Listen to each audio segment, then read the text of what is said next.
Nancy is going to take questions together with our next speaker, who is Enola Aird. Enola is going to be speaking on lifting our sights and our spirits, confronting the commodification of children. Enola Aird is an activist mother. She is a visiting scholar at Judge Baker Children's Center in Boston. Judge Baker. She's a visiting scholar at Judge Baker and is the founder and director of the Motherhood Project. And she is also on the CCFC steering committee. Enola?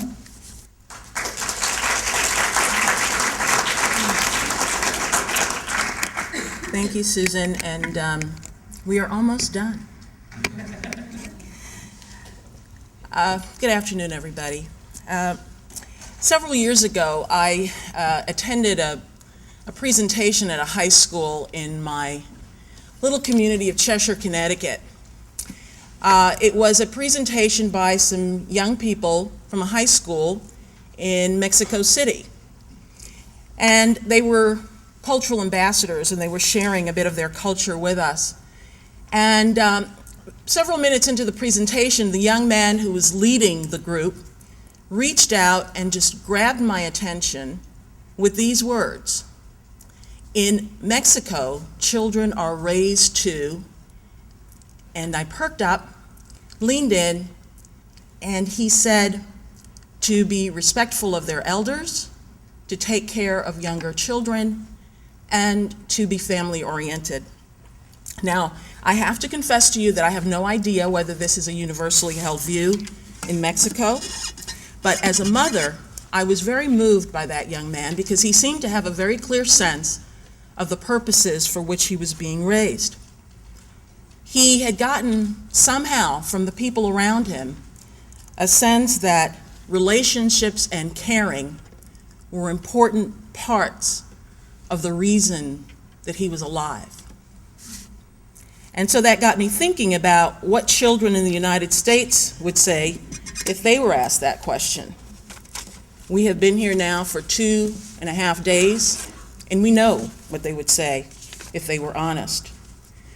Hyper-capitalism has made this a culture that instead of calling forth the good, the best in its children, is determined for the sake of economic growth, profits, and personal wealth to call forth the worst. For about 30 years now, corporations have been at war with parents, vying with us to raise our children. And sadly, until recently, we parents have been no match for their power. As we have heard, their corporate objective is to get to our children, get their brands in front of our children when they're too young to even talk so that they can turn them into loyal customers for life. This consumer worldview emphasizes self-indulgence, instant gratification, and materialism, values that are just the opposite of the values that are necessary to create and sustain nurturing human relationships. At the core of what it means to be human are the values of connectedness, a sense of the interdependence of human beings, self-control, a willingness to restrain oneself for the sake of the other, and stewardship, a sense of responsibility to something greater than oneself. These values are essential to the health and well-being of the human person, of human relationships, and human civilization. They foster the development of people who are capable of loving other people. They are essential to our humanity, and they have been pushed to the margins of our society. Now, one marketing expert has called this the gotta have it, give me attitude, and it is the basic message that we hear every day. It elevates instinct over reason, emphasizes fleeting wants and desires over lasting human needs. The implications are clear. People who are steeped in that way of thinking are less inclined to care about other people, less inclined to want to share, less inclined to want to make or to be able to make and keep commitments. And this is the basic stuff of which our humanity is made.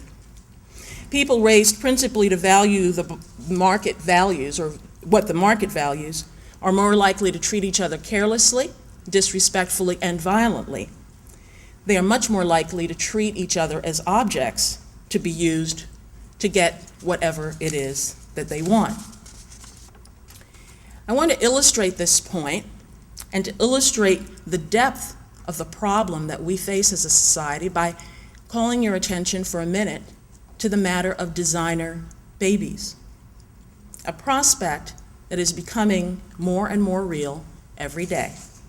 In 2007, a couple from Australia ordered 2 babies from the Fertility Institutes, a company based in Los Angeles.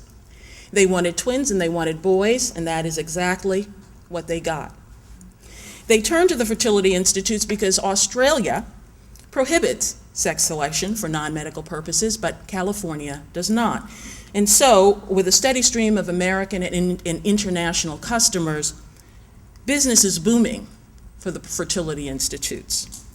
It's a company that bills itself as the world's largest and most successful 100% sex selection service. It boasts that for the first time in human history, parents can have a 100% guarantee that if they want a boy, they will have a boy. And if they want a girl, it will be a girl. Fees for the complex procedure can run up to $40,000, but we are assured not to worry. Flexible payments and financing are available. The Fertility Institute calls it family balancing, and it is the process of using in vitro fertilization procedures not only to help people who are facing fertility challenges and people who are concerned about passing on serious hereditary diseases to their children, but also to help people who simply want to select the sex of their child. Now, except where there is a risk of serious hereditary sex-related diseases, the Council of Europe's 1997 Convention on Human Rights and Biomedicine prohibits the use of biotechnologies to choose the gender of a future child. Why? Because they are concerned that sex selection is a crucial step along the road to widespread acceptance of the idea of designing little people. If we can choose or pre-select the sex of our children, why not eye, hair, height, weight? Indeed, a growing number of people are already doing this.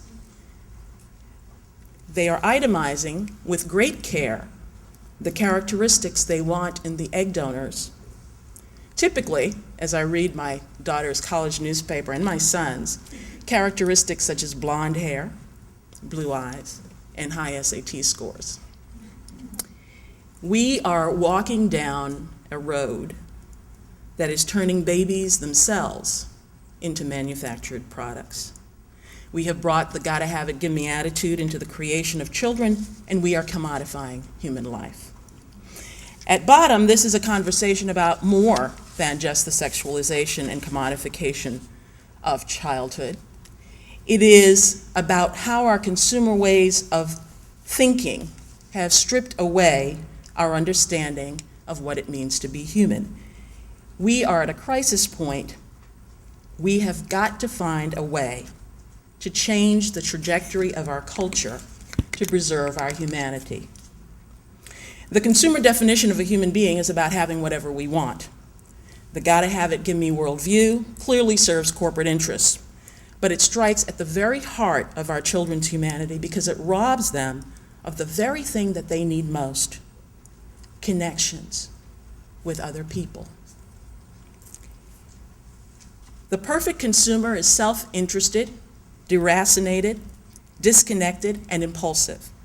But in order to be a caring, healthy human being who's capable of living in community with other human beings, a child needs just the opposite.